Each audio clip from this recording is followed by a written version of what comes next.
Welcome back to my channel. This is Regina's World. Okay, so I've decided today that I wanted to do a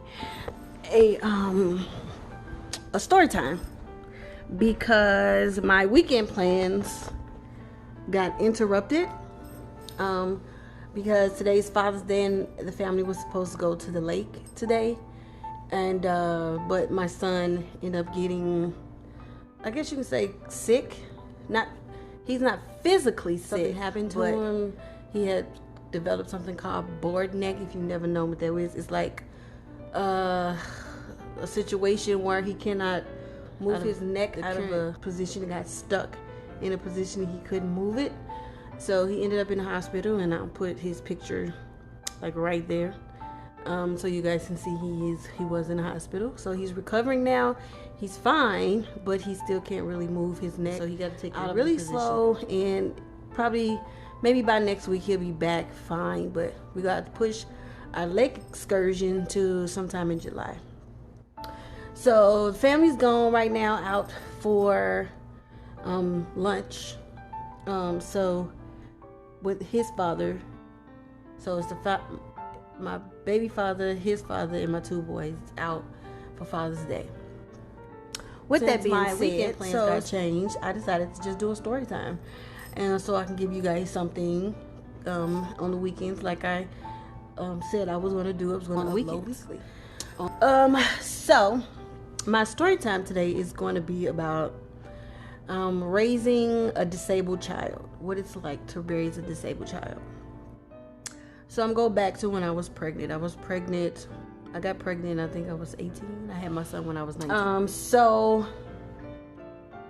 You know, your hope is that you have a child that is, you know, healthy, normal, no problems.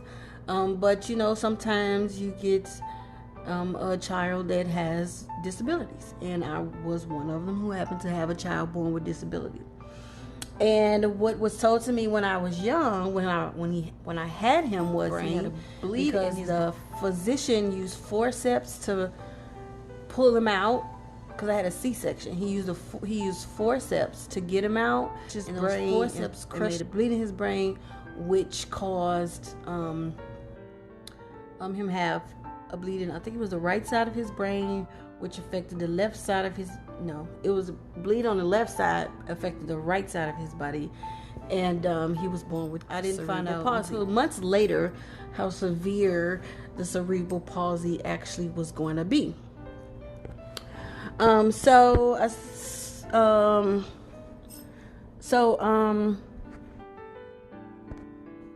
I go through the pregnancy. I have my son, and then, you know, when he was born at 25 weeks. He was born at 25 weeks, which made me just turn 5 months when he was born. But when he was born, he was in incubator, of course, for a few months after that until he went home. My biological mother was already deceased, so I didn't have anybody raise my son other than myself, my sister Christina, and one of my best friends, Jamaica. And I haven't talked to Jamaica for years, since I think I moved out of Vegas. I haven't talked to her since, but shout out to Jamaica, because she was there with me through this whole time. So it was 3 teenage girls around the same age raising a baby. We didn't know nothing about raising no kid. We was teenagers ourselves, and we didn't have, you know, my mother to turn to and ask questions. We literally had to figure it out on our own. But the responsibility was really on me because he was my son. But we all, as, you know, aunties and mom, we took care of him like we were supposed to. You know, he had a lot of medicine that he had to take. He had oxygen tanks all over the house. And one day our house went from a teenager's house to, you know, oxygen tanks everywhere. You know, we had to be very cautious that we have a brand new child in the house, and we can't do the stuff that we used to do prior to him being there. You know, our life changed immediately when he arrived. And I didn't have anything for my child. Another shout out to my godmother, Miss Joanne Robinson. She bought everything I needed for Keyshawn. So when I didn't even know any of this. When I got home, everything I could have asked for my son, My mama bought everything, like every stinking thing.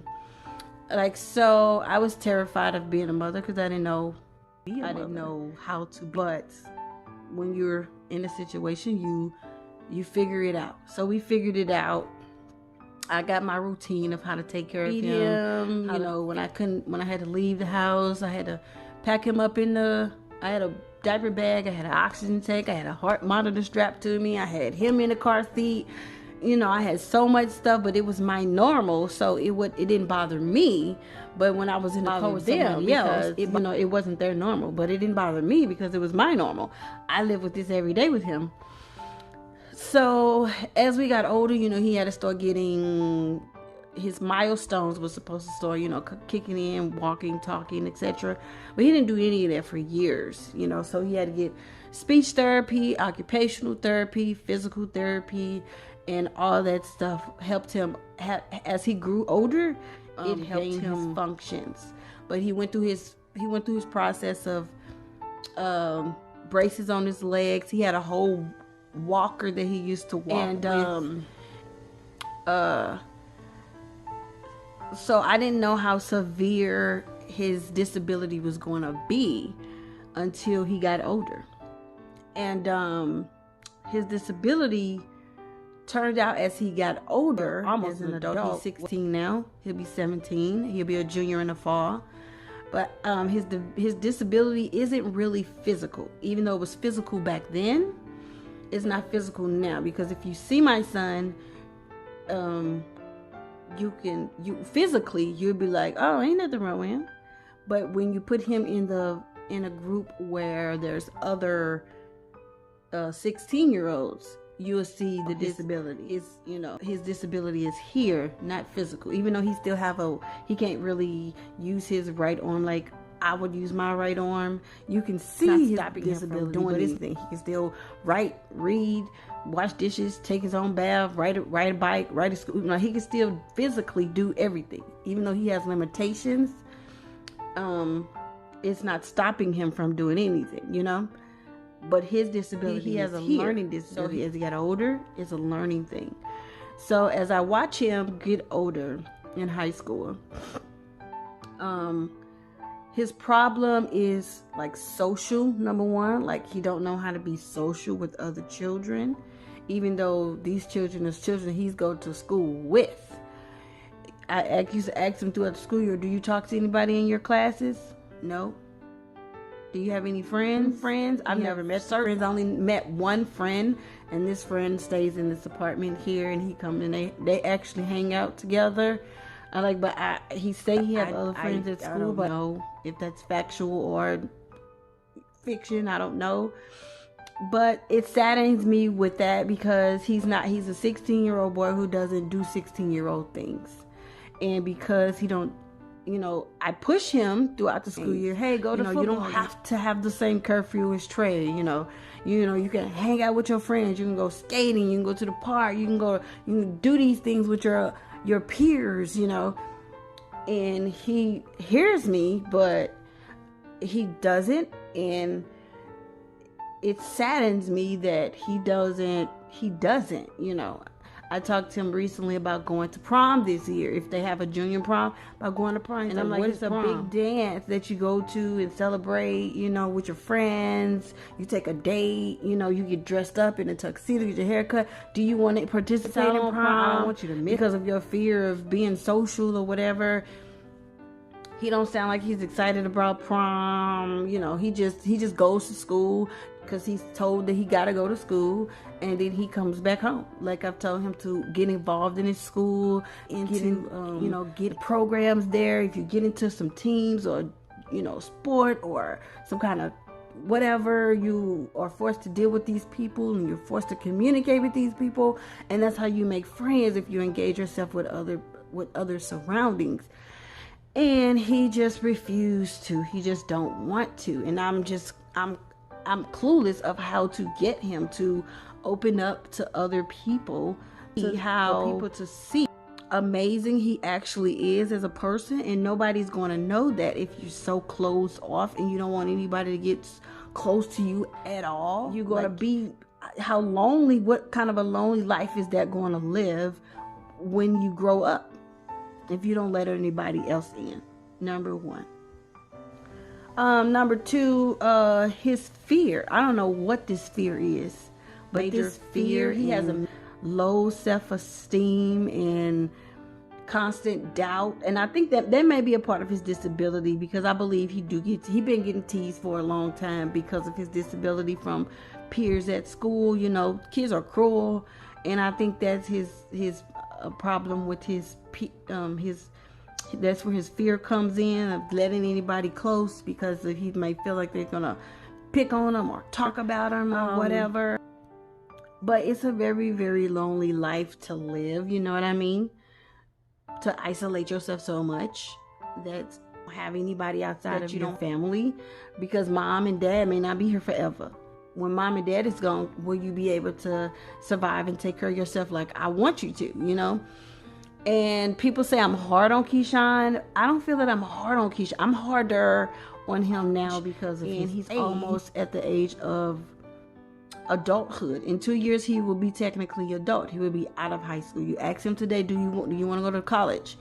I don't know. I try to push him to go get a job. His mentality is, and has been for a long time, I will do what you say that day. After that day, I've done what you said. You didn't say I have to keep doing it. You have to keep pushing him and reminding him to do stuff. That. He needs structure every day of his life. If he don't have any structure, he don't do anything. He will literally sit in his room all day on YouTube, watching YouTube stuff. And so I was talking to my sister one day about him going to college, and I said, my heart wanted him to go to college. I really did. He don't know at this point what college he would want to even consider. He don't even know what he want to do with his life. Nothing. So I was talking to my sister one day, and I said, I don't think college will be good for him. As much as I want him to go to college, as much as you want him to go to college, I don't think college would be good for him. So I think he would prosper if he's allowed to go into the army, because the army is the only other place that's going to give him structure. Because selfishly, and I'm going to admit it, I don't want to him raise after 18. I did my job after 18, and I know you never stop raising your children. So I get that. But I still have another child that I have to get to. After you get to 18, you're an adult. I have taken care of you. I've fed you. I've given you a home to stay in. I've did everything I was supposed to do. Now up here, you should be somewhere able and knowing what direction you want to hit. Am I going to college? I need to be focused on that. I want to get out of my mother's home. I want to be, start living on a campus. I want to be doing this. I want to go to a trade school. I want to just forget a 4-year. I just want to go to a trade school. I want to get this. I want to start working within the next year. Have some kind of direction of what it is that you want to do. My son have none. So I'm pushing for him to go to the army so the army can give him some structure. Because my son reminds me of I think his nephew. And his nephew, I believe, now is 30 years old. And he reminds me of Keyshawn, an older version. He still lives with his father. His father tell him how to live his life. Disability he has, I don't know, but I'm sure he has one. And because of that, my son reminds me of him completely. Like, I see my son doing the same thing. But I don't want my son to be still dependent on me at 30. Unless he really, really cannot function. And I don't see that. I see he can function on his own. He just need direction. Like he needs somebody to tell him, if I'm making any kind of sense. So I don't have all the right answers to dealing with a disabled child. So if anybody's seen this and have experience with dealing with a disabled child, please let's have the discussion in the comment section below. If you have any experience, any stories that you want to share, anything that you want to say about having a child with cerebral palsy, the dialogue is open. I want to have any kind of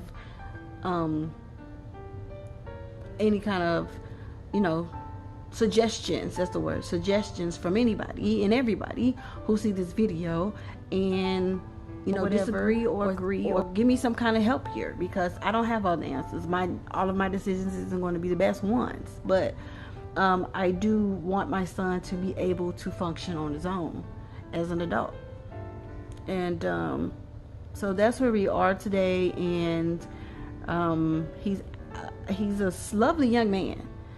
I definitely did a good job of raising him. He's a young man. He's a soft, sensitive soul. Gonna be a good man to a woman. Like, he really is. Whenever he gets a girlfriend and he falls in love with this girl, he's gonna really be a good boyfriend to her. Treat her wonderfully. But just getting him to the point where he can do things on his own. Like I've told him before COVID happened, we were working on getting his license so he can get the car that I drive. I drive for a Fusion. That was going to be his car, and I was going to. And we were so close to going to get it, and COVID hit, and we couldn't do it. We couldn't do anything.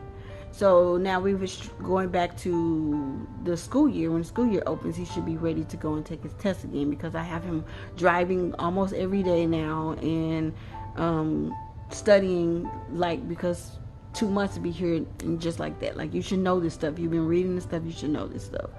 I'm like, so I'm trying to get him prepared, you know. I'm trying to get him to get a job for the summer. You know, that's frustrating, because as I said before, he'll do it that day and then he don't think about it no more. It's just like, you know, he's back to doing what he's doing on them cartoons with the animation, anime cartoons and YouTube. It's like his brain stops after you tell him to do something, and that's what I mean. You need to constantly direct him and tell him to do after stuff. 18, and I don't want to. Does that sound mean? I'm not trying to be mean if that sounded mean, but I just don't want to after you turn 18. I need you to be able to make these decisions yourself. You know what you need to do for yourself. I've raised you to the point where I don't want to raise you anymore after 18. I want you to be able to be ready to go when you're 18. You got a car, you know you need a job, you have your IDs, you know how to wash your clothes, you know, I need a job to support myself. I want you ready to go when you're 18. I don't still want to be raising you when you're 18. So, can it be frustrating as the parent? Yes, it can. It really was back in the day. I was very young and overwhelmed. As I am as an adult, it's not as bad as an adult, because he's